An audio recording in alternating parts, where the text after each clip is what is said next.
emision mundësohet nga ISP Broadcast.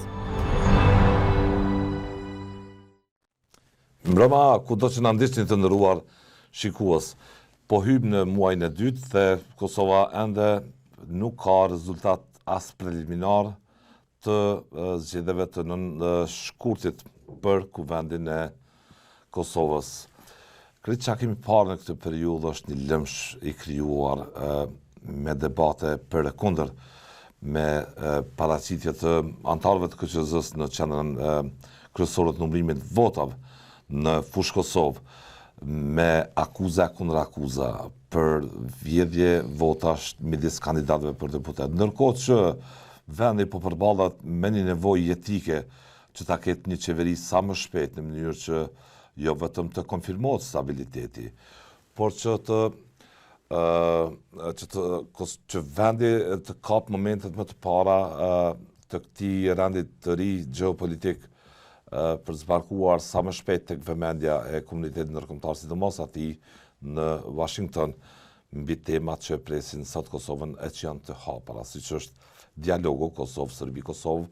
Kosova nesër e viziton dhe shefi NATO-s rrutën, një vizitë tepër e rëndësishme e tij që nisi sot në Bosnjë, do të vijë në Kosovë dhe për të dërguar sigurisht mesazhet se arkitektura e sigurisë e tanishme në Ballkanin Perëndimor nuk guxon të cënohet nga askush përtej përpjekjeve sistematike që po bën kreu i Republikës Serbe Dodik atje, duke bërë dhe ndryshimet e tia anti-ligjeve federative, duke mos respektuar rregulla, duke kërcënuar ashtiqare me ndarje të kësaj republike e kështu me radhë. Por temat e brendshme janë prekupim i jonit. Do të vijojmë të diskutojmë me panelin në studio. Analistën Aferdita Maliqi, mirëmbrëma, zonja Maliqi. Mirëmbrëma dhe juve. Afrim Kasolli, analist po ashtu, mirëmbrëma, faleminderit shumë. Mirëmbrëma, mirë se të gjejmë. Aferdita, ke pritur që Kosova mund të hyjë në muajin e dytë pa një rezultat preliminar të zgjedhjeve? Jo, realisht nuk kam prit, se për vetë faktin se Kosova ka pas kriju një farloj standardi shumë të mirë të numërimit të votave, të marrjes së rezultatit me kohë, dhe nuk kam prit që pas të atyne viteve që Kosova është lavdru dhe është cilësuesi vendi që organizon zgjedhje të lira, demokratike, rezultatet i marrëm në kohë, nuk kemi probleme në procesin e numërimit e votave, të vi dita që djejën bë një muaj që kur është votu dhe ende ne nuk kemi, pavarësisht se rezultatin e dim, po nuk kemi certifikim të rezultateve ose shpallje përfundimtare të rezultateve nga KQZ-ja për shkak të zvarritjeve që janë bërë në numërim të votave pikërisht nga KQZ-ja. Kjo tregon se ne përveç problemeve tjera që kemi pas në gjatë kohës së qeverisjes Kurti, kemi probleme, të njëjta probleme kanë atakuar dhe Komisionin Qendror të Zgjedhjeve, i cili nuk ka arritur të organizojë zgjedhjet, pavarësisht se ka pas kohë të mjaftueshme, sepse këto janë zgjedhjet e rregullta që unë po më duket prej vitit 2007 ose kur i kemi pas zgjedhjet e fundit rregulla. Këto janë zgjedhjet e rregulla që Komisioni Qendror ka pas kohë të mjaftueshme të përgatitet në çdo cep. Më thonë, nëse më herët kemi pas zgjedhje të jashtëzakonshme, të parakohshme, dhe Komisioni Qendror i Zgjedhjeve ka qenë aq i përgatitur dhe s'ka pas probleme në organizimin e zgjedhjeve, atëherë qysh erdhi puna që në zgjedhje të rregullta të kemi këto probleme. Sikur ajo, nëse kujtohet kur bjen borë edhe kompani dalin e thojnë azuni pa përgatit në mes të dimrit. Edhe kjo ka ndodhur. Më thonë, Komisioni Qendror po tregon që ka qenë i pa përgatitur ose po e bën qëllimisht me zvarrit procesin e numërimit që për mi dha partisë në pushtet kohë me pa mundësi se si mund t'i bëj numrat për qeverinë e ardhshme. Sepse ndryshe nuk ka një solucion që mund bind pse po zgjatet ky proces i numërimit të votave. Kasolli? Po, ka logjikë kjo që e thotë kolegi Aferdita që mund të jetë mbas edhe i orkestruar me qëllim që të krijohet hapësirë pak më e madhe që të kalkulohen opsionet se si mund të formohet qeveria, mirë po problemi është se kontestime ndaj procesit zgjedhor kemi edhe nga partitë opozitare. Të thotë këtu mund ta shohim edhe më tepër si defekt nga ana e KQZ-s për të organizuar si duhet procesin e zgjedhjeve. Ne po e shohim tashmë shumë të revoltuar janë edhe zyrtarë të lidhjes kandidat të lidhjes demokratike të Kosovës për deputet, të cilët po kërkojnë përsëritje të zgjedhjeve në diasporë, i kanë vërejtjet, i kanë argumentet e tyre. Dritan Selmanaj, shefi i grupit parlamentar të LDK-s, Arben Gashi ka kërkuar rinomrim, sidomos në Prishtinë, sepse ka nxjerr sipas tij ka dyshime që ka ndodhur një abuzim me numërimin e votave. Pra, krahas pushtetit është edhe një pjesë e opozitës e cila po i kontribon me ankesat e saj, sa janë të qëndrueshme apo jo, tash kjo është temë tjetër, me ankesat e saj, finalizimit dhe certifikimit të procesit zgjedhor, që më shumë se sa nga kalkulimi i tyre, domethënë këtyre individëve, më shumë se nga kalkulim për një konstelacion të arshëm qeveritar është nxitur më tepër nga dyshimet e tyre për keqpërdorimet dhe abuzimet që kanë ndodhur në procesin e votave, që është dështim, që është dështim ata kandidatë që duket që nuk janë pjesë e listës me gjithë të drejtën e tyre legale. Brenda fateve ligjore jemi, tash më vonu s'ka dilemë rezultati përfundimtari i shpalljes zgjedhjeve, por brenda fateve ligjore jemi në pikpamje të konsumimit të mekanizmave legal. Po jo, ideja është që mund të jetë kjo vënesë mund të jetë pasojë e kalkulimeve të partisë fituese të zgjedhjeve për t'i dhënë kohë vetes për ndonjë koalicion të mundshëm qeveritar, por nuk mund të përjashtohet edhe mundësia që edhe për shkak të, jo që nuk mund të përjashtohet, pa ato po shihen edhe për shkak të dështimit të KQZ-s për të garantuar një proces të mirëfillt të zgjedhor, sepse ankesat po vijnë edhe nga partitë opozitare, sidomos kandidatë të veçantë, siç e patëm në Vushtri dhe emrat të cilat i përmendëm që kanë mos pajtime me rezultatin zgjedhor. Pra janë dy anë të medaljes në këtë hallakam që u kriju dhe që nuk po dihet se si do të gjendet filli për dalë. Si të shumë, lashije... Po, partitë politike e kanë pranuar. Dyshime po, në blanko tash, partitë politike e kanë pranuar rezultatin e përgjithshëm. Sepse ne kemi qenë dëshmitarë, zgjedhjet dhe zdjelës ishin u vlerësuan të rregullta, të mira, demokratike. Vota u konfirmua të dielën se nuk u cënua, edhe nga vëzhgues vendore ndërkombëtar, por gjithë kjo zallamai po ndodh tash, domethënë, në rastin e numërimit të votave për kandidatët për deputet. Partitë politike në përgjithësi, do thotë gjitha e kanë pranuar rezultatin e zgjedhjeve. Nuk ka kontestim politik në kuptimin partijak të rezultatit, përjashto vetvendosjen e cila ka dërguar pranë organeve kompetente, kishte dërguar dhe ankesë, po që ishin refuzuar për rivotim në diasporë, sepse kërkesa e vetvendosjes sheh për një rivotim, sa ka dyshime që ka ndodhur abuzime me votat me post, nëse nuk ka përputhje ndërmjet atyre që i kanë marrë nëpërmjet përfaqësi diplomatike dhe ato me post, që mund të jetë edhe kundërt, që ndoshta votat në përfaqësi diplomatike janë keqpërdorur nga vetvendosja dhe gjendja reale është ajo e votave me post. Mirë, por në përgjithësi tash partitë politike nuk kanë kontestime të mëdha sa i përket rezultatit zgjedhor. Për aq kohë sa ato e kanë pranuar këtë rezultat zgjedhor, ne nuk hyjmë në ciklin e kontestimit të legitimitetit politik partijak. Ndërkohë kandidatët të cilët kanë vërejtjet e tyre, kanë shqetësimet e tyre, nuk e përjashtojnë. Edhe ky është cënimi i procesit demokratik, por është në nivel të individëve dhe jo të një kontestimi masiv politik. Unë nuk mendoj që aty ku kanë anku kandidatët merr shumë kohë ai proces. Procesi është vonu si i tërë, është vonu. Aty pastaj, se nëse procesi është kryer me kohë, edhe këto ankesat e kandidatëve ishin kryer me kohë. Jo, ideja ime është mi nxjerr në sipërfaqe dy anë të medaljes, se kemi edhe medalja e kandidatëve e ka dëmtuar shumë ose e ka zvarrit procesin, sa e ka zvarrit procesin. E ka zvarrit procesin, por që ka kriju dyshime që mbi keqpërdorimin e votës së qytetarëve të Kosovës. Në çdo drejtim e pata, se pyetja kjo u kriju dyshime dhe u lëndu procesi. Thash partitë politike ka pasur duket dhe ka dyshime lëvizje të vota nga një kandidat të tjetri kështu. Për aq kohë sa partitë politike kolektivisht. Pastaj është lufta mes llojit, është gjithmonë ka pasur këto raste. Në këtë drejtim ke intenca e përmendjes së dy kontestimeve që po vijnë aktualisht ndaj rezultateve zgjedhore. Duket se diaspora ka shkaktuar një debat me tensione. I kim parat prezencën e zotit Sami Kurteshi në KQZ, në qendrën për numërim të votave të zotit Alban Krasinë që përplasin me LDK-n. diaspora duke se po e përplas ma shumë LVV-n me LDK-n në çështjen e votave me post dhe votave të konsulata, po. Personalisht menoj se vota e diasporës është manipulu dhe kjo është bindja imja personale, po do arsyetoj pse. Ne kemi pa dështime ose që në fillim kur ka fillu votimi atje ose kur janë dërgu votat ose formular. Kemi pa video të njerëzve që janë dalë publikisht dhe kanë tregu kanë pe votojnë. Kemi pa ambasadorin Martin Berishaj tu i bart votat. Kemi pa KQZ-ja, herja jap këtë nderin i kompanije, herja merr këtë nderin, do të thonë bartin e vota me poste ka bën një kompani private, që për mua është e dyshim. Pastaj, si është e mundur, në votat në konsulata dalin pothuajse 80% të vetëvendosjes. Këto pasqyra, këto për mua është manipulim. Ndërkaq të votat me post merr 40%, kemi një gjendje tjetër dhe 40% i merr Lidhja Demokratike. Edhe këtu nuk e di pse kam dyshime. Tu na me marr një shembull.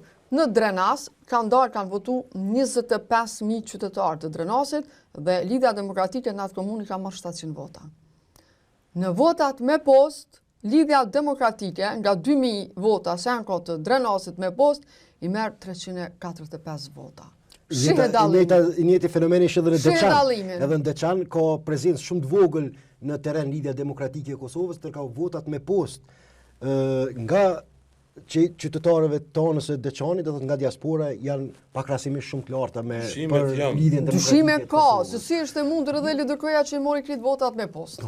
Do të thonë, shumicën e votave i mori Lidhja Demokratike me post. Ke një disproporcion të votat në konsulata dhe të votat... VV ka quar kallëzim kundër kësaj në prokurori. Po, me sa pash unë më do të Zapi e kish refuzu ankesën e lëvizjes vetëvendosje. Është një jetim tjetër penal tash, puna e manipulimit të votave. Se PZAP natyrisht ka vendosur për numërim të një pjesë të këtyre, por është kallëzimi penal për rrugë tjetër ligjore ndaj gjithë atyre që mund të shohin se kanë deformuar vullnetin e qytetarëve. Tash ret kjo do të na shoqëroj. Do thotë ne presim që sa më shpejt organet juridike të japin epilog dyshimeve për abuzime të mundshme. Natyrisht, edhe këto që i përmendi kolegi Afërdita, edhe dhënat që po i marrim nga media, e krijojnë percepcionin, e krijojnë bazën e dyshimit se ka disproporcion shumë të madh ndërmjet votave që i merr një parti politike në një komunë të caktuar dhe atyre që i merr në diasporë, që ka një nonsens logjik në këtë drejtim. Po unë nuk du ta paragjykoj, nuk mund të them se ajo është reale apo s'është reale. A janë reale apo s'janë reale këto pretendime për abuzim që ka ndodhur në fund, edhe ato nuk kemi marrë ende një raport zyrtar për dyshime që u ngritën mbi bartjen e postave, mbi bartjen e votave të atyre me post nga ambasadori i Kosovës në Zagreb. Ka fillu hetime. Hetimet kanë fillu. Hetimet kanë masat e sigurisë nuk kishin në nivel fare. Tu në këtë drejtim tash, në këtë drejtim sepse janë parë kutitë e votimit të lënë pa masa sigurie. Unë e kam bërë një reagim, edhe një reagim pak më herët në këtë drejtim edhe opozitës i bie përgjegjësia kogja sa i përket këtyre që po ndodhin tash në KQZ, por pa specifiku parti politike, pa si saj me ndërtu një qëndrim të koordinuar në raport me ato që ka ndodhur më herët, sepse ne e dim shkarkimi arbitrar që i kishte ndodhur Valdete Dakës, ishte pa aftësia opozitës, tash është praktikisht refuzimi një partie të caktuar politike, Lidhjes Demokratike të Kosovës, do të për të bërë bashkë nënshkrimet për të adresuar në gjykatë kushtetuese dhe ne sot po i shohim pasojat e atij LDK si duket i bëri avokati në rast. Bëri kalkulime mbase nga kalkulime politike, sepse ajo do të ishte konsideruar si shkelje e rëndë kushtetuese nga presidentja, do të ishte një dëm e madhe që çdoket LDK nuk ishte në gjendje ta sakrifikonte Vjosa Osmanin për kalkulime tyre politike në këtë pikë, dhe kjo mungesë vullneti, kjo mungesë gatishmërie për ta çuar deri në fund këtë temë sot pjo hakmerët procesit demokratike zgjedhor. Afërdit, Hekuran Murati, ministër në detyrë i financave, edhe pse kjo ministër në detyrë nuk si formulim nuk parashihet në kushtetutë fare, por po e citoj, ka thënë midis tjera shtek denoncimi që ka bërë ndaj LDK-s për votat e diasporës.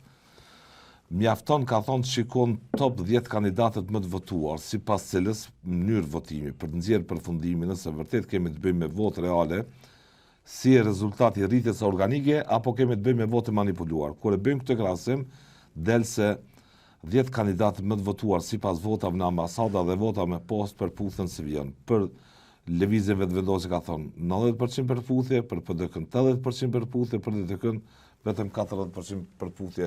Është i mosër krahasimore këta që përdorin për nevoja politikisht kur t'ju konvenon, por që një proces që nuk ishte në rregull i vota me diasporë, cila do të qoftë ajo me konsullat dhe me posto, po, se mekanizmi i sigurisë nuk ka funksionuar. Unë mendoj që është manipulu vota e diasporës dhe duhet të bëhet reformë zgjedhore dhe me gjetë një mënyrë për votimin e diasporës. Jo, nëse është manipuluar, atëherë unë i bashkohem thirrjeve për anulim të tyre ose ripërsëritje të votimit. Unë nuk besoj. Sepse nuk guxon edhe një vot nëse ka dëshmi e cila është cënu, edhe një vot edhe 2 vota është cënu e drejta demokratike. Unë është ta partive po ju pëlqen çështo. Nëse ju pëlqen këtë, aty nuk ju pëlqen çështo, se unë ta dash legalizimin e këtij krimi që ne ende s'po e di ma ka ndodhur, por që do të japim vullnetin. Nëse 2 vota nuk ka shkuar. Nëse 2 vota janë cënuar. 2 vota janë cënuar. Të siguroj që ka më shumë. Nëse ka më shumë, atëherë këtu janë 2 zgjidhje. Në këtë situatë janë 2 zgjidhje, është të mbroj këtë pikëhapje deri më. O anulim total i tyre, o ripërsëritje. Nuk guxon asnjë vot me shku dikujt e cila nuk e ka marrë legitimitetin për ato. Asnjë kandidati dhe asnjë partie politike. Solli ka njoftime nga vetë njerëz të ndryshëm në rrjetet sociale që kanë votuar në filan fisnek qytetin, për filan fisnek kandidatin dhe se ajo vot nuk figuron fare. Nuk figuron. Atëherë unë kam biseduar me ka dhëna të shumta. Pavarësisht kjo mund ta krijoj kosto në konsolidimin dhe konstituimin e institucioneve që është i domosdoshme në ato që e përmenden rrethanat aktuale në cilat ndodhemi, por ne nuk guxojmë për shembull që për hir të stabilokracisë, po e quajmë kështu një term i cili është përdorur zakonisht prej diplomatëve, prej analistëve ndërkombëtar kur janë toleruar për shembull veprimet abuzive të pushtetit, kanë të ndodhur në dëm të demokracisë. Nëse tolerohet kjo, me idenë se sa më shpejt të certifikohet, sa më shpejt përfundoj ky proces për të hapur rrugë konsolidimit të institucioneve, kjo është shumë e domshme sepse bëhet mbi një krem të madh, mbi shpërdorim të vullnetit qytetarëve të Kosovës. Unë rret pak se Anisa me tregu disha. Unë për shembull kam diskutuar dhe kam folur me kandidatë që kanë qenë lista për zgjedhje, kandidatë që kanë ardhur nga diaspora, që kanë qenë, dhe kam thonë ç'a ndodhi kështu, ku metën ato votat për të cilat ju keni fol.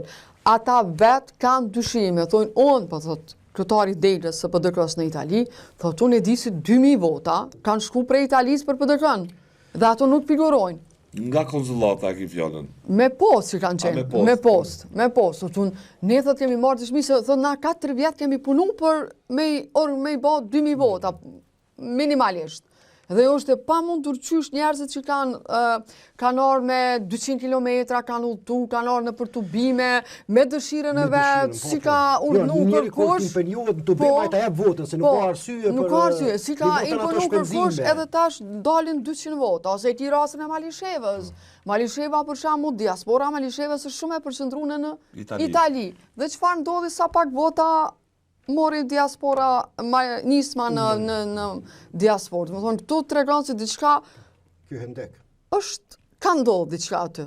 Nëse ka ndodhur, prandaj duhet mekanizmat mbas të jenë më transparent, më efikas gjithsesi për të evituar ose për të rifaruar, nëse mund ta themi, çdo paregullsi. Jo, kërkush nuk guxon asnjë vot me marr. Po, është shumë e rëndë me ta.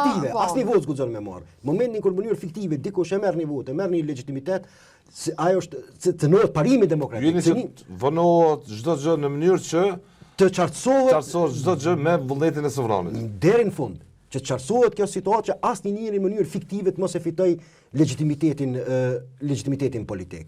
Do thotë anulim ose rinomrim. Duket që ka një dakordim të heshtur. Unë thash, jo po më të gjitha partive politike po ju konvenon çështo. Afërdit. Jo çdo herë që është interesi partive, është interesi demokracisë, apo kuptoj. Kjo është dilema që na duhet. Nuk korrespondojnë njëra me tjetrën. Po nuk jo. Këtë javë duket se do të kemi zor të presim një rezultat përfundimtar si do të qoftë me ankesat, me këto debatet e me... Unë e kum parashikru ma herët, se kam thonë që dikun fundi marsit, mundet me na sjell në certifikim të rezultateve, edhe po më duket po do me dal fundi marsit nga kjo që po shihet, sepse ankesat janë batu kapat kohor që merren parasysh dhe shqyrtohen ose nuk shqyrtohen, dhe unë po mendoj që fundi marsit do të më na sjell me certifikim të rezultateve.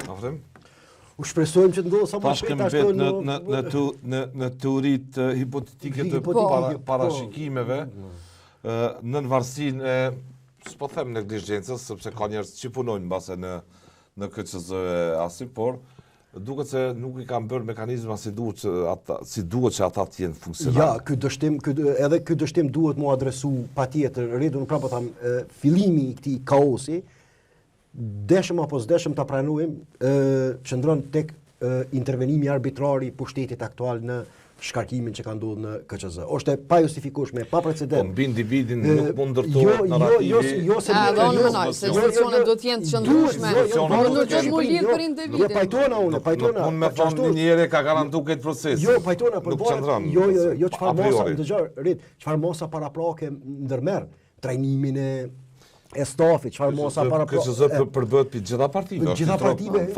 Ndëgja, është kogja mos madhe mbarë çfarë kohje ti jep institucioni një individ. Sonë pajtona që është një infrastrukturë tonë, është një mekanizëm, është një Kreshnik Radonici sot është njëri prej tyre, kryetari i KQZ-s, por KQZ përbëhet. Edhe është njëri prej tyre që nuk çfarë avarie ndodhi atnat, është njëri pa përgjigje. Edhe sot ende ne nuk kemi përgjigje. Kemi deklarim të zëvendës kryeministrit që ka ndodhur një sulm kibernetik mbi KQZ-n, përgjigje të qartë nuk kemi ende prej vetë KQZ-s. Ajo është gjyqtar dhe mbase respekton edhe çfarë më thon. Hetimin që ka nisur prokuroria atë natë ka nisur, domethënë atë natë në platformën online mas 1 orë 2 orë ti e ke pas sulmin në webpaqen e KQZ-s. Edhe kemi pas një rezultat të kënaqshëm, të madh për vetëvendosin i cili edhe tu e ditë që ka sulm, ata të vetëdijshëm se mu më shkruajnë njerëzit nga KQZ-ja që është sulmu faqja e KQZ-s, edhe tu e ditë që ka sulm njerëz zyrtar të lartë të vetëvendosjes e postojshin rezultatin dhe u krenojshin me kandidat për deputet. Kandidat deputet. Shemsi Sylla, zëvendës ministri i forcës së sigurisë, domethënë e postojshin atë rezultate dhe u krenojshin jatë. Domethënë aty ka nisë defekti, aty domethënë unë mendoj që ka qenë e qëllimshme. Kanë pasur për ta krijuar momentin festiv të trofes, të fitores. Glauco Njufsa e pati deklarat për një media italiane, sepse këto ditë do të nisin mbas edhe takimet e kështu me radhë. Kurti dje pat një konferencë përbashkët me ministrin Rashic, me 6 deputet që ka fituar një ulse në Kuvend të Kosovës, që nuk vjen nga lista serbe. Kujt i çoi mesazh Kurti me paraqitjen e djeshme? Po, ajo konferencë mund ndohet në 2 pjesë. Me sa më kujtohet, madje bashkë kemi qenë në këtë studio edhe me afërditën, kur për herë të parë ka pas reaguar ministri Rashic për intervenimin e Serbisë në manipulimin e vullnetit politik të qytetarëve të Kosovës, dhe atë botën pa ta mbrojt pikpamin që deklarimet e këtilla të ministrit Rashic janë edhe kundër narracionit të lëvizjes vetëvendosjes se me veprimet e saj ka arritur ta çlirojë vullnetin politik të serbëve të Kosovës nga ndikimi i Beogradit. Pra tash këto deklarime që u dhanë edhe dje u përmendën disa metoda që të mos hyjmë në bazë cilave kanë interferuar Serbia, e kanë përmendur edhe BE-ja, është kjo fakt se ne nuk mund ta mohojmë. Mirë, po kjo bën në kontradikt me një pretendim dhe narracion që kanë ndjekur deri më tani pushtetin në Kosovë, e kam fjalë po vetëvendosja sa i përket suksesit që ka pasur në fitimin e lojalitetit të serbëve të veriut për shtetin e Kosovës, sepse sipas tyre kanë qenë grupet kriminale në Serbi, kanë qenë grupet kriminale në pjesën veriore, të cilat i kanë bajtur në tutel vullnetin politik. Ne i çmontuam grupet kriminale tashmë u çliru vullneti tyre, gjë që nuk doli, pa ankohen vet zyrtarët e këtij pushteti, dhe mesazhi tjetër që e transmetoi për mua ishte do të më tepër një sinjal ndaj partive opozitare, dhe jo vetëm kjo, sepse i kemi disa deklarime në kontinuitet që janë bërë ditët e fundit. Kemi pas zëvendës kryeministrin, e cila ka deklaruar që nuk do të pranojnë Emilia Regjepi në asnjë variant nuk do të pranojnë të bëhen pjesë e një koalicioni qeveritar nëse tentojnë partitë që po e quajmë teknikisht opozitare, se tash opozita krijohet në kuvend, kur të konstituohet kuvendi, partitë opozitare, edhe vetë deklarimi i Rashiqit që do të jetë krah Kurtit, pra i kanë thënë mesazh që duket edhe partive opozitare që me gjithë përpjekjet e tyre, me gjithë tentativat e tyre për të krijuar një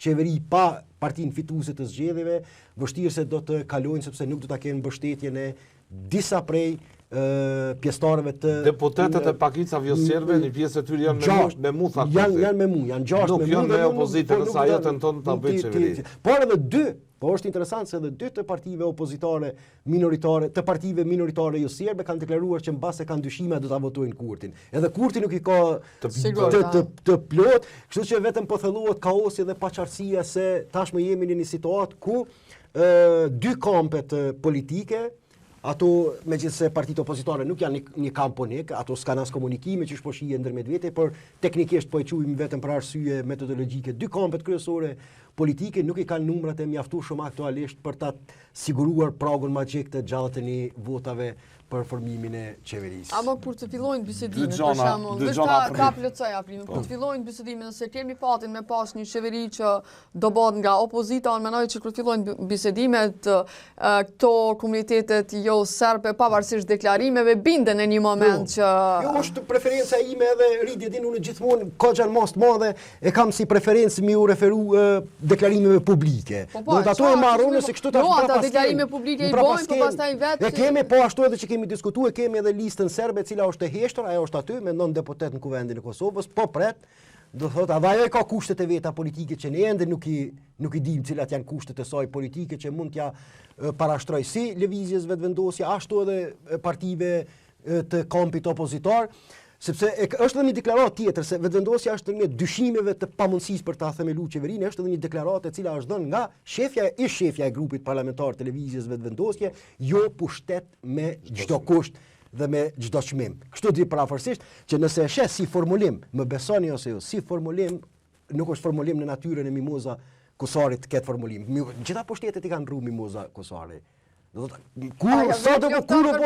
Mimoza Kosari me sakrifiku pushtetin për hir të parimeve etike dhe konsistencën. Ajo është një deklarim që reflekton mënyrën qysh kryeministri në detyra, pa detyrë qysh do të quajë ndash, që kryeministri Kurti qysh duket e ka shpalosur para antarëve, para forumeve të partisë, që mbase mund të edhe të mos jemi në pushtet, por ne nuk do ta bëjmë sakrificë, nuk do t'i shkelim parimet, në mënyrë që me përgatit terrenin politikisht që nëse eventualisht ka ndonjë qeveri duke përjashtuar lëvizjen vetëvendosje, me i denigruar ato se këtë e bën duke i shkelur parimet e duke i shkelur arritjet e shtetit të Kosovës, sidomos një fakt notor është që as lëvizja vetëvendosje, as partitë opozitare për të bërë gjitha së bashku, duket që nuk po nxitohen asnjëra palë që të bëjnë përpjekje për ta bërë qeverinë. Që kjo për mua është kritike, as njëna as pala tjetër. Nuk po nguten. Po e pret. Ja shumë gabim. Në vende normale demokratike, vende normale ndodh ndryshe. Dje bile me pata edhe një postim, po e zom. Partitë opozitare është dashur ta kenë qartë qëndrimin e tyre publik, që me fituesin e zgjedhjeve nuk bashkëqeverisin për këto arsye, sepse nuk është në interes shtetëror, nuk është kështu, nuk është ashtu, sikur qysh ka ndodhur në Austri. Darazi tjetër, rit, qysh e kemi rastin e Austrisë. Identik është, Pas 7 muaj bëhet qeveria aty. Po, mas 7 muaj, a di pse u vënu qeveria mu bë mas 7 muaj. E kemi rastin e Austrisë. Partia e djathtë, partia e lirisë ekstreme i ka fituar zgjedhjet, asnjëra prej partive të qendrës nuk janë pajtuar për me bashkëqeverisë me to, sepse sipas tyre kjo nuk është në interesin shtetëror të Austrisë. E kanë bllokuar kjo me i konsumu, mirë po në të njëjtën kohë këta i kanë filluar negociata dhe ti ke pas diskutime publike që prej shkurtimeve buxhetore deri te çdo temë se si do ta menaxhojnë shtetin gjatë mandatit të tyre të qeverisës. Ndërkohë krijimi i një qeverie prej partive opozitare, vetëm pasi dështon pushteti, pa i informuar qytetarët se për cilat pika pajtohet. Ti ke pas rastin e Zenar, ke pas Vlanin apo të kujtohen. Po që partive politike tash opozitare po ta jap çfarë me konkursi, ata një herë po duhen të gjyrë çapo do me bë. Riti ka votuar për PDK-n, ti ke votuar për LDK-n, unë kam votuar për AKN. Na kemi votu edhe për programe të ndryshme. Unë se kam votuar për AKN, kam votu për idenë që Ramush Haradinaj ka më hyrë borxhe publike për me realizu programin e tij ekonomik. Ti që ki votu për LDK-n, LDK nuk e ka dhënë këtë premtim që do të futet në borxhe publike. Kështu që tash këto parti duhet gradualisht, nëse mirëfilli e kanë për me bashkëqeverisë, duhet të fillu negociatat të strukturuar politikisht në rrethona normale. Po jesim në 30 vit sjas, edhe kur po bëhen koalicion, kur po bëhen qeverit, atëherë po krijohet përshtypja që këto po bëhen vetëm për interesa të shkurta, të ngushta dhe jo për arsye programore ideologjike qeverisë. Po demokracia don kohë mbase për të etabluar më shumë. Se edhe në Belgjikë edhe konsoliduar më shumë. Afërdit, do të te kryeministri Kurti dje ishte shumë indikative paraqitja e tij. Publikisht në njërës tjetër tha, unë humba betejën për pluralizëm me veri. Serbët në veri të Kosovës i kontrolloi Vučići dhe grupet kriminale. Gjë që në gjithë këto 4 vite, qëndrimi publik i kësaj qeverie, i eksponentëve ka qenë që përpjeka për rënd dhe ligjë veri, po bëhet midis tjerash, edhe për të kriju një midis plural që serbët mos i ekspozohen friksimit, kërcënimit e kështu me radhë. Dhe dyta, kjo që tha Kasolli, për të quar mesazh opozitës se 6 deputet të pakicave jo serbe do të më votonin mua nesër nëse marr mandatin për formim qeverisë. Por kjo për veri ishte më indikative. Dëgjoj, na që i përcjellim situatat edhe që jemi kënë ngjarje kemi ditë që veriu ka qenë i dështuar. Domethënë prej që kur ka njësë më marrë me aksionën në veri, pavarësisht që është të heqë Radojqiqi ose është gjetë armatimi madhe, ka ndodhë, që ka ndodhë momentin që serbet janë tërheqë prej institucione atje pas një pune shumë të madhe të institucioneve të Kosovës edhe institucioneve ndërkombëtare për integrimin e serbe, ne kemi ditë të gjithë që Kurti ka dështu. Fatkeqësisht, një pjesë e madhe e qytetarëve ka besu në eleksionin e Kurtit me narrativen e tij që ai e ka çliru ujmonin veriun, që atje po jetohet mirë, që janë qenë një 2 biznese sa me shku me pi kafe dhe me hangër ka një torte, e që realiteti po thonë që është krejt ndryshe dhe çfarë ndodh që ne shohim që problemi kryesor që për neve është integrimi i komuniteteve në institucione atje ka dështu, sepse serbët ta kanë tregu me votë ka kanë orientimin. Serbët ta kanë tregu edhe sot që ata marrin mund të cilësot, Vučić që fitoi betejën me vota në veri, Kurti humbi këtë betejë dhe shumica shqiptare nëse mund ta them kështu. Jo, e ka fitu Vučići sepse ai serbët atje kanë votu sipas direksioneve të Vučićit, jo vetëm serbët në veri, po dalin që serbët edhe në për pjesë tjera ku jetojnë. Përpjekja për kauza për anë të ligj, narrativa e vetëvendosjes. Po si ka orit van, po çfarë narrativa ka narrativa populliste ka vetëvendosja. Në praktik nuk din me të udhëheq vetëvendosja, ne e kemi pa. Vetëvendosja i shkatroi edhe institucionet që kanë qenë të kredibile. Domethënë, ti paramendo, shërbimi civil ka qenë më i ndërtuar, komplet shërbimi publik, është ndërtu, është investu, ka qenë stabil. Edhe nëse ka pas hemdek në krijim të institucioneve qeveritare, shërbimi publik ka funksionuar. Administrata ka funksionuar perfekt. Ç'a ndodhi ky futi edhe përçamje edhe në administrat, ndryshoi ligje, domethënë e boni një farë të mënu me ndryshu gjithçka, të mënu që kjo Kosovë vjen me ardhjen e Albin Kurtit në pushtet, e boni edhe këtë katrahur çfarë ka bo. Kështu që për mu, unë e kam thonë gjithmonë, që në startë që Kurti është ka dështën në veri, sepse unë nuk menoj që venin e donë Kurti ma shumë se Hashim Thaçi, se Ramush Haradinaj, se Kadri Veseli, se Fatmir Limaj, se Isa Mustafa, se ata që kanë bartë mbi supe proceset të rëndësishme të vendit. Edhe ata nuk menoj që nuk kanë ditë me ba gjërat e tilla, po kanë qyrë momentet e duhura dhe në koordinim me ndërkombëtare, do më thonë, ty neve nuk na vynë, edhe nuk na duhet me humbë një mbështetje aq të madhe ndërkombëtare për veprime kapricioze edhe për me kënaqë elektoratin e vetë, me thonë që ata që si në konë gjendje me bo ata,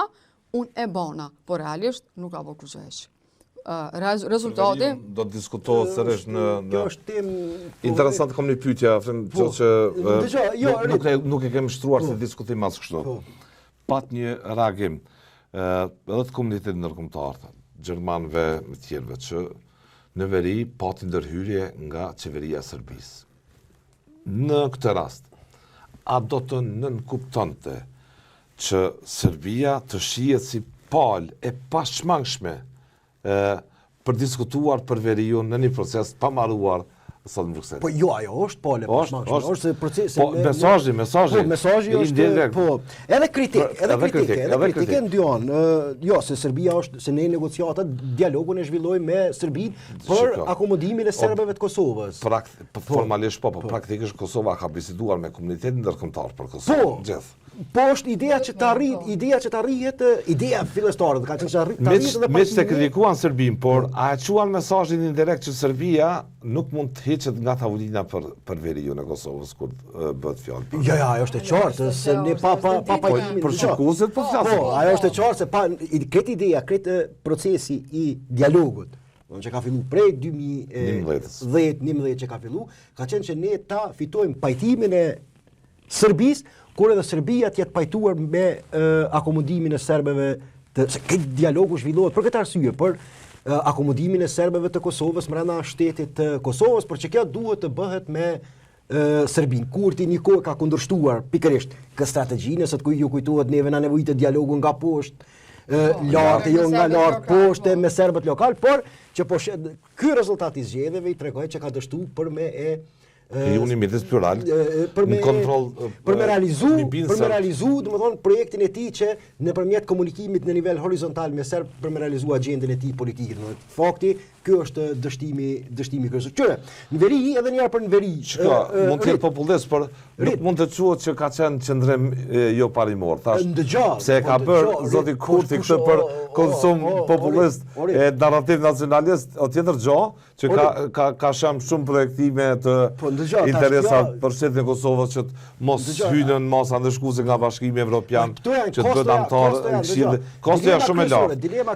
E pa përballueshme për shtetin me gjas. Dilema kryesore strategjike që ne kemi pas gjithmonë është kostoja dhe përfitimet.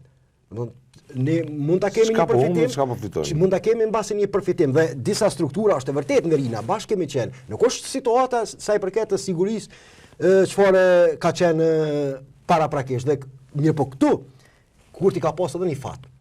Çuditërisht. Ka pas një fat kur bandat nacionaliste serbe edhe nga Serbia u armiqsuan me KFOR-in. Dhe nëse ju kujtohet, generali amerikan kur ju ka pas drejtu njërit prej drejtuesve të listës serbe. Nëse edhe një herë përsëritet kjo çka ka ndodhur sot, se u lënduan 10 ushtarë të KFOR-it, ti tha që do të kesh personalisht punë me mu. Dhe do thotë këtu ka qenë një fat i kryeministrit Kurti, armiqësimi i bandave nacionaliste. Po pastaj ishte shumë kategorik. Ishte kategorik, mirë po. Ndaj qeverisë Kurti. Mirë po, megjithatë që çmontimi disa prej tyre që u konsiderua edhe si interes i bashkisë ndërkombëtare nuk mund të mohohet ky fakt deri kur Kurti e kaloi mosën me urën. Nëse kujtohet. Kur e punat e ura, ne e pam edhe ardhjen e... Sepse ajo është një prej arsyeve të vizitës i shefit të CIA-s në Kosovë, që ja ka bërë qartë kufit e tij ku i ka. Edhe sot ushtarët e KFOR-it amerikanë patrullojnë, po nuk është gjë, s'po theme pa zakon të për KFOR-in, natyrisht për NATO-n, si një mekanizëm i rëndësishëm i sigurisë, shumë i rëndësishëm i sigurisë. KFOR-i po i prezanton lajmet për prezencën e ushtarëve duke patrulluar në kufirin me Serbinë në pjesën veriore. Është një mesazh ndoshta për t'i dërguar gjithë atyre që kanë planë në Serbi për ta zhvendosur vëmendjen nga kaosi afërdit që sot është Serbia. Me protestat masive. Po jo me ushtarë amerikanë, ne shohim edhe pjesëtar të forcave tjera, të kuadrët të KFOR-it që po patrullojnë vazhdimisht. Po ka lajme të vazhdueshme për gjatë kufirit që është një a shihni si mesazh kundrejt gjithë atyre që bëjnë përpjekje për ta destabilizuar Kosovën dhe për ta zhvendosur vëmendjen. Është mesazh sepse në edhe, do të thonë, nuk kanë kohë se nuk dojnë vazhdimisht me pas një problem të hapur, me kanë vazhdimisht Kosova problemi hapur, ka sulme, as do të jetë sulme. Do më thonë, qëllimi është edhe i porit edhe i të gjithëve atyre që kanë investu në çlirimin dhe në ndërtimin e shtetit të Kosovës, që me pas paqe, qetësi, me pas integrim të gjitha komuniteteve që jetojnë në Kosovë, vetëm komunitetit serb, por kemi edhe komunitete tjera ju shumit që jetojnë në Kosovë, me pas integrim të tyre dhe me pas një shtet që funksionon, jo gjithmonë më marrë me silurin e vendit tonë. Do më thonë kjo bota me detyrimat për luftë. Po, bota po ka probleme tjera, ne po i shohim çfarë po ndodh tash. Ka ndryshu, po kemi filluar në një rend të ri dhe ne. Krejtësisht arhitektonik mbazën, po. Po tash është që ekziston një thonje nëse nuk je në tavolinë je në meny. Do të në bas të këtyre dinamikave geopolitike që po ndodhin me këto farë lojnat na që po i bëjmë me këto vonesa ka rrezik që edhe me mu shëndru në meny apo kupton edhe në fund vish më na u imponu ndaj formul merr ose leje që është ky anglisht formimi të institucione mund të na shpije deri te ky. Po ndëgjoret. Mund të na shpije, ndëgjoret. Kushdo që e ka përcjellun i kushtova një vëmendje kogja deklarimit të Marco Rubios ndaj sekretarit amerikan të shtetit ndaj Dodikut, ai e ka në fund aty dhe një fjali thot presim edhe nga vendet aleate rajonale që ta dëshmojnë të njëjtin përkushtim kundër tendencave të këtilla separatiste të Republikës Serbe kryesisht të Dodikut. Dhe kur thuhet vendet rajonale, minke, dihet kush është, se Serbia është ajo e cila e ka leven e ndikimit tek Dodiku. Tash ky deklarim i Rubiot mu më nxjerrë dy se Presidenti Osmani pati tek ta. Mu më tregoj filloi më kristalizu qasjen e administratës së re amerikane ndaj rajonit. Mbetet e përkushtuar ndaj marrëveshjes së Daytonit, që është. Dhe ka gjasa do të thotë që edhe për Kosovën të vlej e njëjta gjë që do të mbetet e përkushtuar ndaj marrëveshjeve që janë arritur në Bruksel dhe në Orë. Pra, mesazhi aty ishte i drejtuar kryesisht ndaj Serbisë që të veprojë mos e ngasmoni stabilitetin. Mos e cënoni stabilitetin. Mirë po, kjo nuk do thotë, ne nuk do ta marrim këto vetëm si të mirëqen se Kosova me automatizëm ka një përfitim, sepse edhe Kosova disa herë është perceptuar dhe është definuar për administratës amerikane si problem me veprimet e saj. Qeveria, nuk kuptohet, po qeveria përfaqësuese e shtetit. Kjo qeveri, domethënë, disa herë ta kanë thënë qartë, me popullin nuk kemi asnjë gjë. Kemi dhe problem me qashtet se edhe me Iranin edhe me Kinën të njëjtën pethun. Dhe tash e ka ndodhur. Pos situatës në Ukrainë.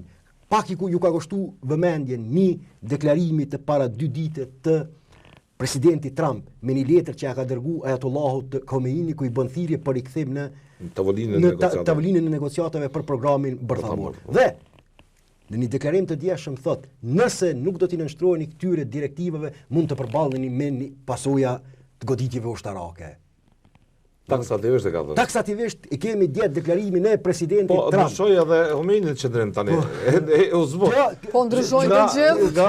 Ndryshoi nga ajo që tha nuk bisedoj me ata që na bullizojnë. Kështu që në këtë situatë kam fjalën, në këtë situatë marr parasysh këtë rifokusim të Shteteve të Bashkuara të Amerikës në këto vatra tjera të krizave, atëherë mund të pritet që po shihen çësia e tyre është që të ruhet stabiliteti në rajon dhe t'ju bëhet thirrje vendeve rajonale që të jenë të përgjithshme sa i përket sigurisë. Sa mjaftohet rajoni vesh me mirëmbajtje të stabilitetit. Po tash stabiliteti është parakusht domosdoshëm është parakusht i domosdoshëm sepse nuk status quo aktuale gjithmonë është potencial për një krizë edhe më të madhe. Mirë, po ideja është si mund të kthehen reflektorët afërdita edhe të vendeve evropiane që duket se kanë secila problemin e vet për t'u akomoduar në një rand të cënuar, po të lënduar transatlantik me administratën Trump, duket një Britani që ktheu fuqinë mbi Bashkimin Evropian pas daljes nga Brexiti dhe një mbretëri të bashkuar po them që e ktheu rolin e saj të rëndësishëm, relevant mbi gjithë Bashkimin Evropian, arkitekturën e sigurisë. Për sa kohë gjitha këto vende kanë problemet e veta. Sa përbën kërcënim që të shtyhet marrëveshja finale Kosovë-Serbi me ndërmjetësimin e Bashkimit Evropian. Sa përbën kërcënim? Po, sa mund të shtyhet. përderisa këto vende të Bashkimit Evropian i kanë këto Po, probleme. është fakt, Kjo po. agenda e normalizimit, e Po. bisedimeve, sa mund të shtyhet, sa mund të përkthehet në këtë lloj status quo, që status quo-ja mund të prodhoj pa asnjë lloj diskutimi Mirë, po, edhe kërcënime për sigurinë. Është fakt që unë thash më herët që jemi në një situatë krejt të re, sepse ardhja e presidentit Trump e ka ndryshuar situatën. Nuk jam njohëse e mirë e politikave ndërkombëtare, po flas në ato që shah dhe që mund sa të pak me kuptu, sepse ju e pa çfarë ndodhi me Zelenskin, domethënë pavarësisht këmbgulis së tij mbrana jave sa jam i gatshëm me nënshkruaj. Të lutem, po i lutem tash, Po, çfarë do të thoni sepse është superfuqi botërore, domethënë është Amerikë. Megjithatë, unë nuk e kam pa që Kosova ka qenë e përjashtuar nga deklarimit e fundit të ndërkombëtarëve dhe me vetë faktin që nesër kemi shefin e NATO-s shefin e NATO-s Kosovë tregon që Kosova ende vazhdon të jetë në agjendën e tyre si pjesë e rajonit, si dy pjesë vende po i viziton Bosnjë sot është në Bosnjë dhe në Kosovë. Dy vende ku objektivisht mund të kërcëton sipas informacioneve inteligjente të tyre stabilitetin dhe siguria. Fakt, mirë po, tu pas parasysh këto rrethana, unë mendoj që nuk Kosova me këtë qeverisje dhe me këtë neglizhencë të kësaj qeverisje nuk është në pozicion të mirë. Dhe për këtë arsye unë shpesh them se pavarësisht që unë jam e vetëdijshme që është mirë që fituesi me kohë në ballë të qeverisë. Unë jam e vetëdijshme për to. Po në rrethana çfarë ne jemi dhe tu pas nëse vazhdojmë pas në ballë të qeverisë, një njeri që është kryeneq, një njeri që mendon që vota sillet rreth tij, që është Albin Kurti. Që është Albin Kurti, dhe tu pas një Trump në qeveri, në administratën amerikane që siç e tha, afrimi nesër thot merre ose lej dhe nuk merret me kapriçet e tua dhe me sjelljet e tua, atëherë ne si vend kemi nevojë për një qeveri stabile dhe për një qeveri që i merr përsipër ato çfarë duhet i marr. I merr përsipër punë që duhet mi kry. Jo si çfarë neve na ka ndodhur me Albinin. Të gjithë ne jem dëshmitar që e ka pranuar marrëveshjen. A jem dëshmitar? E ka pranuar marrëveshjen e Ohrit, e cila marrëveshje e Ohrit e ka brenda asociacionit, në cili asociacion për neve asnjë nuk është i mirë. Atë për asnjë hiç. More s'ka rëndësi është PDK-a, LDK-a, nuk është i mirë. Ky Albin e ka pranu. Dhe çan ndodhke, vika në Kosovë thike, ja nuk e kom nënshkruar, nëse kom nënshkruar. Dhe bëj ke lojna me Komitetin Ndërkombëtar, bëj ke lojna me amerikanë. Po diskutim kjo është çesharake sa i përket si Dhe ne nuk kena më luks me pas seriozisht një qeveri të tillë. Mirë, po a di ku është problemi? Edhe secila prej partive, edhe nëse e përjashtojnë Albinin prej, nëse Albini nuk është pjesë e qeverisjes, që Kosova ka mundoll përballë tri opsione. Duhet me pas një qeveri që merr mbi supa ato që duhet mi marrë. Për me arrit pajtimin, do thotë me Serbinë, edhe asociacioni është njëri prej kushteve që duhet me zbatu. Ai ka tri opsione në tavolinë ka.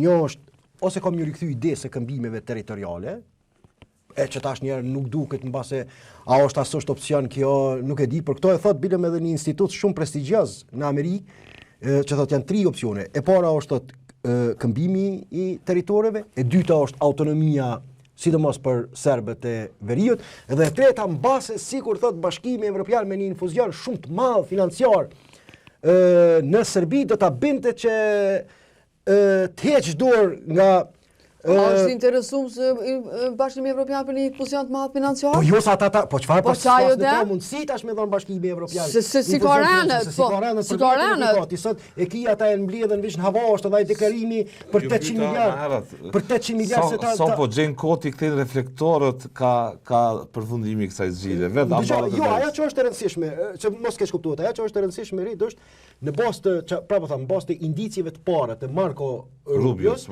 kemi qartësi amerikane sa i përket insistimit të tyre që truhet me çdo kusht stabiliteti në rajon. Dhe këto është, do thotë, na duhet ka vizita e shefit NATO-s nesër në Kosovë. Ajo vjen në një kohë, kjo vizitë vjen në një kohë kur jemi të përçarjeve kogja serioze që kanë ndodhur ndërmjet vendeve të Bashkimit Evropian dhe Shteteve të Bashkuara të Amerikës, thirrjes së presidentit Trump jepni deri në 5% për mbrojtje nëse dëshironi t'ju t'ju mbroj, pra thotë është jashtëzakonisht e rëndësishme dhe zhvillimet nëse dëshironi mbrojtjen tonë, po. Dhe zhvillimet që po ndodhin në rajon, por që është e rëndësishme dhe një fakt që u përmend është që Departamenti i Mbrojtjes deri tash ka deklaruar që nuk planifikohet reduktim të trupave amerikane në Kosovë, që krijojnë një peshë tjetër sa i përket sigurisë së Kosovës. Aktualisht. Mirë po, tash për tash, nuk e kemi. Dëgjoj, por kanë thënë se unë i kam kushtuar në vëmendje. Por kanë thënë se mos e merrni të mirëqen. Jo, veç e thotë edhe diçka e thotë, edhe presidenti Trump. Kur ai flet dhe ju bën presion vendeve tjera anëtare të NATO-s, sepse ajo kanë skandaloze, kanë mënyra qysh për shembull investimi i tyre që e kanë pas në NATO. Ki vende me 1% të GDP-s deri tash që e kanë pas. Vende me ekonomi shumë të zhvilluar, që ka qenë Gjermania me 1.2%. Vish presioni shumë i madh amerikani ka detyruar për me ndrue qasjen kursin. Tash na do të më konë real në këtë drejtim. Amerikan kanë mbrojtur një parim shumë të drejtë. Jo vetëm administrata Trump. Po, çka thot? Edhe administrata demokratëve. Vetëm mos i përzim, nëse presidenti Trump vë në dyshim për kushtimin e tij për aleancën, ai nuk thot që do t'i tërheq trupat e veçanta amerikane nga vendet e ndryshme të botës. Kështu sepse mendon ti trupat amerikane që janë në bon stil. Po ai veç formalisht janë në kuadër të trupave të. Jo, ai kamp amerikan është. Ai kamp amerikan. Jo, nuk është pjesë. Jo, nuk ka të bëjë me bazat me NATO. Ai është kamp amerikan. Komandanti NATO-s ka akses në bon stilla? Jo. Ajo kamp amerikan apo. Kështu që në këtë drejtim përkushtimi amerikan, unë besoj që mbetet sa i përket edhe Kosovës, por nuk duhet ta marrim të mirëqen, nuk duhet të shkojmë nuk duhet të shkojmë tash. Ajo që na ka treguar rasti Zelenskit, që kjo administratë nuk i toleron narracionet që unë jam viktim, ti dush me marr parasysh, unë jam kauzën e drejtë. A e di çka na ka ndodhur, po. A e di çka na ka ndodhur, Rusia është agresore, ai tregoi qartë edhe në Këshill të Sigurimit që nuk e ka problem me votu për një rezolut pikërisht që i bën të thirrje për me denoncu agresionin e Rusisë. Kështu që e kërcënoi, po tash edhe Rusinë e kërcënoi. Kështu që në këtë drejtim ideja jonë që të kemi qasje sa më produktive në këtë drejtim është si duhet të çlirohet nga gjitha subjektet politike në pritje të formimin që aktualisht ajo ka dhënë një deklaratë tjetër për me kompletu narracionin 2 ditë pas zgjedhjeve. Pas përfundimit të zgjedhjeve, sekretari i NATO-s ka thënë duket që qytetarët e Kosovës votuan për një qeveri të koalicioneve. Jo për një që nuk deklarohen se kjo deklarimi i pastër politik është. I pastër politik është edhe qëndrimi për veriun. Edhe për veriun, po. Mirë, po edhe kjo domethënë deklarimi i tij që duket që qytetarët e Kosovës votuan për një qeveri të koalicionit është një sinjal i qartë edhe politik që mund t'i dërgohet Kosovës dhe që vizita ndodh në një kohë kur ne jemi në fund të finalizimit të këtij procesi dhe që mund t'i jap drejtim mbase bisedimeve se si do të duket qeveria jashtme e Kosovës. Kemi pas ndonjë reagim nga Amerika, që kur ka unë të partës s'kam pa. Jo, reagime absolutisht. Kemi pa para zgjedhje Grenelli që duli me atë postimin që tha keni kujdes, s'kam pe votani, nuk është i besueshëm për Albin Kurtin, por që kur janë mojtë zgjedhjet, kemi një lloj heshtje rreth kësaj çështje, se a do kem qeveri koalicione apo për çfarë qeverie nuk janë ma tapër. Vetëm nisën ta përfundoj. Duke e parë edhe sjelljen e sekretarit, se sekretari i NATO-s është njëri prej atyre politikanëve evropian që në vazhdimsi është duke investuar ta mikloj presidentin Trump. Është prej atyre me sikur Meloni dhe kryeministri i Urban, është në vazhdimsi e miklon i jep drejt në çdo prononcim të tij sa i përket sfidave të globale të sigurisë me theks për Evropën. Kështu që edhe këto deklarime të këtij nuk duhet t'i lexojmë si diçka që nuk kanë edhe mbështetje dhe miratim paraprak edhe amerikanë në këtë drejtim. Në mënyrë të përsëritur edhe para se të vinte Trumpi në pushtet, ka thënë në mënyrë taksative, vendet anëtare duhet kontribuojnë shumë më shumë me buxhet në mënyrë që gjithë diskursi në mënyrë që në mënyrë që shpërndarja e fondeve të jetë sa më barabartë. Gjithë diskursi i tij publik është një përpjekje që të jetë në harmoni me gjuhën aktuale që përdoret nga administrata e re amerikane. Kryetari lexova. Konjufsa, kryetari ish kryetari i kuvendit ka thonë që qeverinë e re e bëjmë veç me pakicat jo serbe. Opozita ka qenë agresive. Për një gazetë italiane. Tash luajnë politikanët me deklarata tilla. Këta ma shumë janë konë agresiv ndaj opozitës, sa opozita ndaj tyne.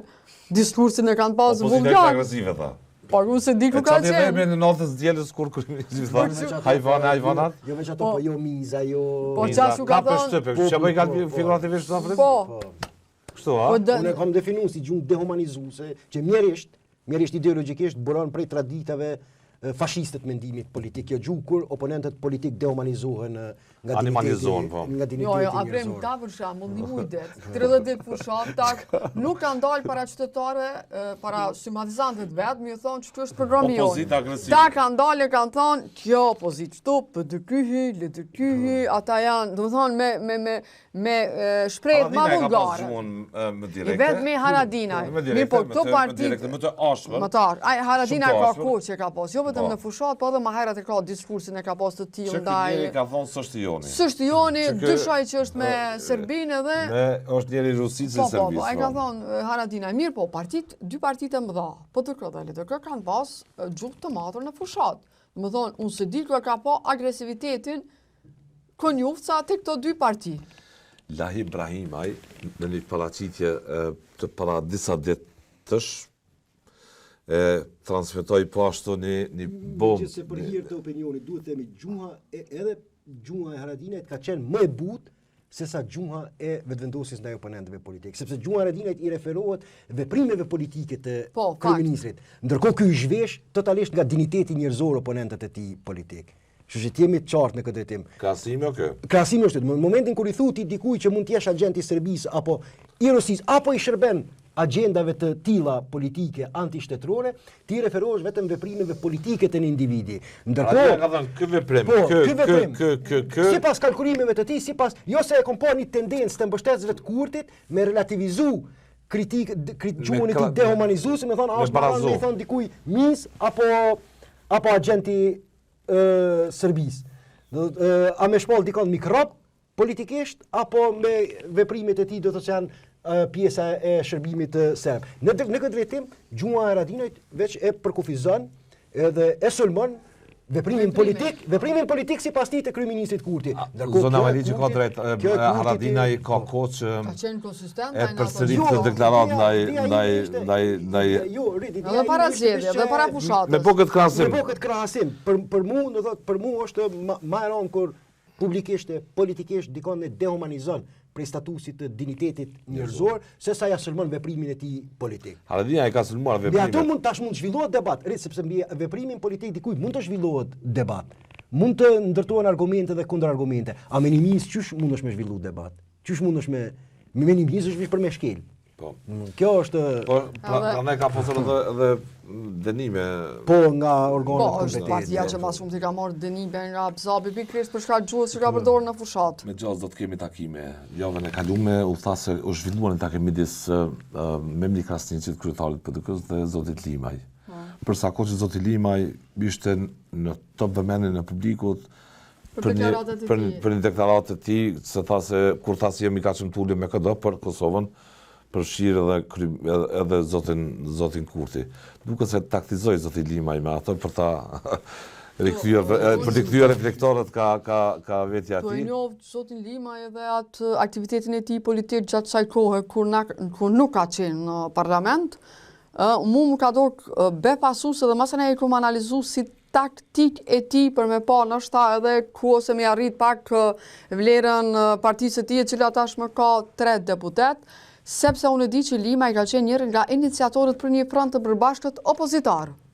Kështu ka thonë gjithë. Gjithmonë ka thonë, unë jam për një front të përbashkët opozitare, ka thonë studiot e te, unë kam qenë studio, mu ma ka thonë njëjtën përgjigje kërë kom pyet në një studio bashkë kur kemi qenë, se qa menon ti, cili është opinioni ti? Unë menoj. Një pore që ka edhe shumë kohë më herët. Shumë kohë, do të thonë jo tash, ka vite. Prej qikur, dhe të del dhe thot, po unë menoj që deklarimi i Limajt përveç saj që t'ja rrit klasën e vetet, ka pas edhe me temat mëdha. Dhe më thonë se aje konsideron vetën si një lojtar, po plus si një njeri që ka kontribu për këtë vend dhe ende menon dhe thot që nëse vendi ka nevoj për çështje madhore, nuk do të jenë të përjashtuar, do të thonë, do të merr pjesë edhe ai si një nga njerëzit kryesor të këtij vendi. Unë çështoj e kum pa, dhe unë nuk kam besu. Shkaktoi dipolarizim brenda AK-s, shkaktoi. Hisën tavolinë ai. Po, e tha çfarë, e rriti pazarin. Një njoftim nuk u bë shumë i madh, nuk u porcoll me lajme të tjera të përditësuara për një takim që u raportua se ka mbajtur Limaj me Memlik Krasniqi. Nuk pa dhëna, nuk pa detaje tjera, përveç një lajmi në mediat online, nuk pat... Unë për vetë shumë e njoftume. A do duaj, si do qoftë liderët e opozitës nga nesër e tutje, nëse edhe LDK përcaktohet për të dhënë drejtim të qartë pozicionit të saj politik, të zhvillojnë intensivist takime nëse janë dakord për ta bënë qeveritë të opozitës, duke marrë parasysh që tash kemi një terren të lirë, nuk është hera e parë dhe fundit që bëhet gjyëti, ta them kështu, se nuk është e mirë kjo me deputet kështu. Lahi Ibrahima i AK-s deklaroi që sa është e vërtet nuk mund ta konfirmoj këtë, po 6 deputet të vetëvendosjes mund të kalojnë nga vetëvendosja në opozitë. Tash kësi... A pritni gjyëti, a pritni lojra. Po kjo ka ndodhur në kaluar, mund të ketë përpjekje. Tregti deputetësh. Mund të ketë përpjekje të këtilla, mirë po nëse çdo krimi i qeverisë në çet mënyrë, do të thotë neve nuk na nxjerr nga rrethi vicioz i krizës. Po sepse ne do të përballemi mos sot vitin e ardhshëm me një sfidë tjetër serioze sa i përket Çfarë do të thotë për Albin Kurti të mos jetë 3 muaj në qeveri? A ka arsye të njëjtë ndrojtur, njëjtë i friksuar nga përndjekja e ligjit? Këto tash nuk e di gjendjen e brendshme, nga raportimi publik. Nga raportimi në analizën tuaj. Nëse i ndodh kjo, do të investoj me të madhe duke me kontribu në racionit që është viktime vjedhjes së fitores demokratike. Do këto e ka kretë. A mund ta përsërit modelin e asaj kryengritje që bëri në vitin nuk besoj, do thotë për shkak se rrethonat janë sot tjera, por nëse një qeveri që krijohet nga opozita, do thotë nëse arrin që më dhon drejtim disa prej problemeve kryesore të vendit, kjo edhe mund t'i hakmerret kandidatit kryeministrit Kurti politikisht, por kredo të varet sa a është friksuar Kurtin që të mbetet në opozitë në këtë kohë për sa kohë. Ai ka dhënë sinjale që edhe mund mbetet në opozitë. Por a është i friksuar apo do ta shndrojë ato më në një sport politik për kauzat e tij heroike, kjo temë tjetër. Se me lujtë rolin e viktimës, se atë rol e din me lujtë shumë mirë. Shiko, po mirë, po unë nuk e kam përjashtuar edhe një skenar, dhe këtu që po e tham edhe një herë në studio po e tham edhe një herë që le të mbetet, nëse s'ndodh nuk e kam qellu, që nuk e përjashtoj mundësinë që në fund edhe kryeministri Kurti me partitë minoritare jo serbe, edhe me listën serbe me formu koalicionin qeveritar. Racionalisht. Edhe ka qenë kundër listës serbe. Ndërsa e përdor, se duke e njohur aty nga përballja me ligjin, a mund ta shtyj Kurtin të insistoj gjithçysh në këtë formulë? Frika po them kështu, sepse kritikat e zotit Kurti e shohin figurën e tij dhe qëndrimin e tij. Jo, unë këtu nuk do ta ndrojtur nga përballja me ligjin. Këtë nuk do ta interpretoja kështu. Bilëm kjo është e domshme nëse interpretojmë në këtë mënyrë për shkak sepse pat ose nuk pat pushtet, institucionet e drejtësisë duhet ta kryejnë punën e tyre. Nëse institucionet e drejtësisë dështojnë për me mbrojt pavarësinë e tyre ndaj dikujt që është i pushtetshëm, ajo është problem. Ç'dodhi tash? Po ti kish ndonjë kryeminist tjetër këtu? Ajo është problem i tyre. Çfarë do të bënte shoqëria civile me atë kryeminist? Reagimet do të ishin të jashtëzakonshme, Imagjinoj çfarë do pajtona në këtë. Çfarë si do të ishte? Mirë, po drejtësia duhet me kry punën e pavarësisht çfarë pozicioni është Kurti. Apo e kryen. A ndiku nga deklaratat e Deri më kurtit? tani, Nga sulme që ka bërë... nështë jena në fazat ligjore, në kuadrë të fazat ligjore. Shikon, në raportin ndërkombëtar është kritikuar në mënyrë të ashpër kryeministi Ka qenë në krye titulli media për ndërhyrje në ndërkombëtare. sistem të drejtësisë. Dhe kjo ndërhyrje sistematike, a i frikson edhe njerëz të veshur me uniform prokurori, gjyqtari, që të ndjenë të ndrojtur nga këto sulme ad hominem që i bën. Kur që sulme të ka ad hominem, me emna individu. Nuk është hera e parë që kryeministri Kurti bën edhe prej pozicionit opozitorit ka bërë sulme. Tash është detyra dhe përgjegjësia e tyre se sa ata do të jenë konform obligimeve institucionale që i kanë në raport me... Vendi është lënë pa prokuror. Procedurat janë qarta. Politike. Qa është mesazhi? Procedurat janë qarta. Nëse prokuroria dhe gjyqësori janë të vendosur, ta çojnë deri në fund. Apo sheni jo vendosmëri? Aktualisht ata ftesën ja kanë bërë. Tash është faza e dënimit, nëse ai nuk i përgjigjet, është faza e dënimit. Pas fazës dënimit prej 250 euro nuk e di sa e shumë, atëherë kalohet në masa tjera dhe prokuroria duhet. Këtu është as sprova kryesore që e ka prokuroria me urdhër të gjykatës është detyruar Kurti në flet thirrje që të paraqitet. E ka refuzuar. Ekziston masa e parë sanksionuese dhe pas konsumohet masës parë ekziston masa e dytë sanksionuese. Shiko. Nëse prokuroria, por cili është mesazhi te ata prokurorë që kryjnë punën në bazë auditore? Po nëse nuk e kryen. Kur sulmon Blerimi sufajnë direkt. Ato më në njëri. Unë kam një pikpamje tjetër. Nëse nuk e kryen punën vet, ata për më kanë me hub kredibilitetin. Kredibiliteti, këto është punë. Unë kam një pikpamje tjetër. Unë do doja që Kurti të mos rrëzohej nga pushteti dhe të hetohej nga prokuroria dhe prokuroria ta kryjnë të punën e vet, sesa një Kurti që fillimisht duhet të rrëzohet nga pushteti dhe më pastaj të mund të veprojë drejtësia mbi të. Kjo do të ishte skandaloze. Nëse prokuroria atëherë transmeton një mesazh të dyfisht që vetëm kush nuk është në pushtet ka fuqi juridik të veprojë mbi të.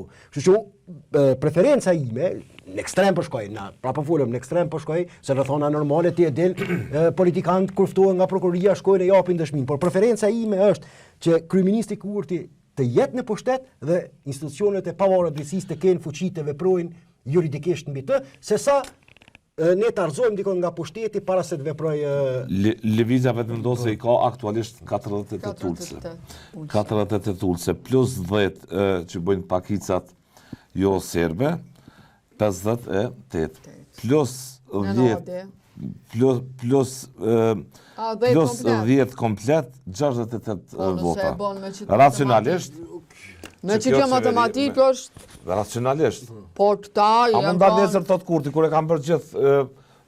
kur kam bërë gjithë koalicione me listën serbe, pse mos bëjone? Nëse i sugjerohet i zgjidhja e tillë edhe nga... Ky shkoj në ekstreme, kritikoj edhe Komisionin Qendror Zgjedhje pse certifikum, domethënë kërkoj ke Komisionit Qendror Zgjedhje me dal kundër ligjit.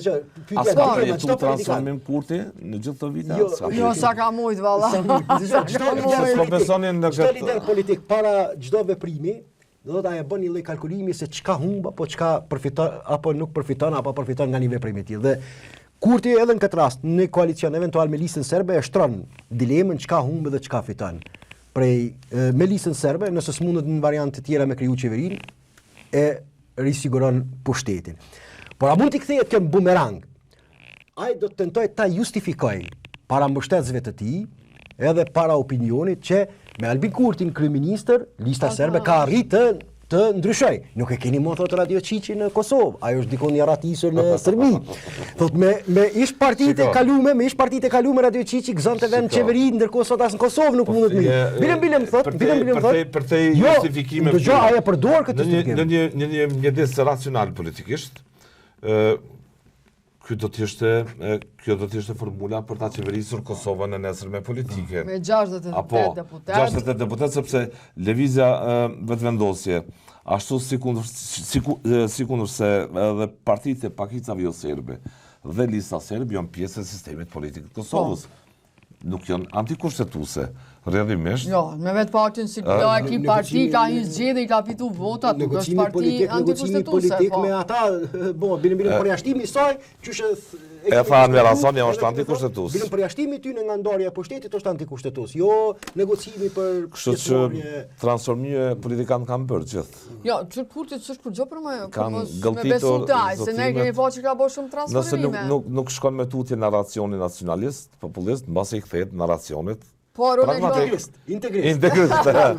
Mirë, po problemi është se ky ka qatë fuqi janë të elektorati vetë shumë i bindë për gjithë shka. Dhe më thonë qatë thot baba është mirë. Ama afërdit, për më përfitu politikisht prej një veprimi, edhe nuk nga është mjaftueshme oponenti, kjo. nuk për më përfitu politikisht prej një veprimi, po e zonë tash opozita, nuk mundet me përfitu politikisht nga bashkëqeverisja e Kurtit me listën serbe, për shkak sepse edhe opozita nuk ka asnjë opsion tjetër për më marrë dete pushteti Opozita është konstitucionaliste. Konstitucionaliste. Kështu që në këtë drejtim edhe ajo nuk mundet me shfryzu shumë politikisht.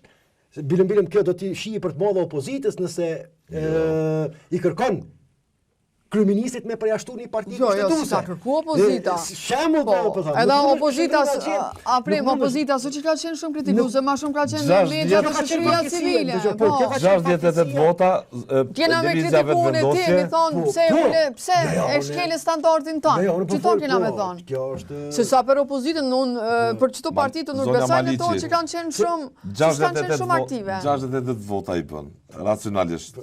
Pa mbi ngarkesën e këtij diskursit që puna shoshron në fond. Nëse don shumë pushtetin pas parës s'kam i dhon me babën e nisën. Se ta pushtetin po thu. Po nëse ka çka kanë herë për edhe me babën tim. Për të na syë ekzistojnë ta, për këtë punë ekzistojnë. Po nëse po them. Për këtë punë ekzistojnë ta. Nëse në situatën në rrethonat që jemi, çto po them, edhe don me kon opozitë, çto rrethonat globale që po na sillën. Ky e ka provu ulsen e kryeministrit. A di çka ka fatkesia më e madhe e kundërshtarëve të Kurtit? E mimozës qysh ka thonë, përgatit terrenin që me konë edhe jashtë. Si kalkulim? Po, si kalkulim. Fatkesia më e madhe e kundërshtarëve. Zonja Kusari fala, Zonja Kusari Lila në atë përgjim që është bërë publik. Dhe njëkohësisht merr vota më shumë. Për interes po si. Po e ka legalizuar aty çiçën. Po e ka legalizuar me mimoza. Me telefonat. Si figurë. Pse me këtë kryetarin e ri të listës serbe mos me vazhdua gjendën me mimoza Kusarin e ka legalizuar. Ky arrin edhe kryetarët vetë, se unë tash ta i kam në kontroll dhe nuk janë si ata të tjerë. Edhe i bin, më thonë, nëse ka interes, pas parës si apo. Në karrikën e kryeministrit. Na kena me kritiku unë e ti, po jo partitë. Në karrikën e kryeministrit Kurti u përball me një proces shumë të zorshëm negocimit politik për Kosovën me Serbinë, me ndërmjes ndërkombëtar, me një proces të zorshëm që i ka hosur sharra në goshtë edhe me shumë zotime që ai ka pasur para se të vinte në pushtet. Dhe posa ul në karriget kryeministrit e pa që nuk qëndron pohimi ndaj pararëndzëve të tij kur thoshte se këta janë të shantazhuar, e rrjedhimisht po bëjnë kompromise dëmshme për vendin, e ka pa që ky argument, ky pohim nuk qëndron. Mirë që e kam mësuar dhe është ajo karrik, sa nxehtë është. Dy premisa më t'i dhënë në funksion të këtij pretendimi. E para, qyre, Kurti din edhe mu tërheq kur kalkulon që kjo mundet më rikthy në përfitim shumë më të madh. Çish ka ndodhur për shembull me shkarkimin e Agemveliut. Mirë po, a e ka bot njëjtën gjë me Rakiçin? Rakiça, çuçi njëri ishte ministri i tij komuniteteve. Mediat e demonstranin qartë, tregonin që ai ishte duke i paraprit bllokadës në veri. Ky nuk e shkarkoi, i thekë jo, se ai është duke i kontribuar stabilizimit të gjendjes. Dhe thekë Rakiçi, edhe për Arsenijevicin tash, po i bërta nuk më duhet më zëda juaj. Elozhe vargjet edhe për. A di çka ka pas deklarimin? Nëse unë edhe kje shkarkoj, ai bëhet çështje. Çështja sot është Serbia, nuk është ministri jam. Kështu që ti po kërkoni që unë ta bëj, vish ta përfundoj. Do thotë se qytetarët e mosin nga mëngjesin darkë si e bën jetën secili kryeministër në fund prap. Dhe sa ka siguri edhe juridike jeta e tij nga mëngjesin darkë në Republikën e Kosovës. Edhe sa ka mirëqenie, çfarë po ndodh me jetën e tij. Absolutisht. Unë ju falenderoj për kohën, apo dita falenderit shumë për këtë kontribut që dha. Të nderuar shikues, falenderit që na ndoqët të rishihemi nesër.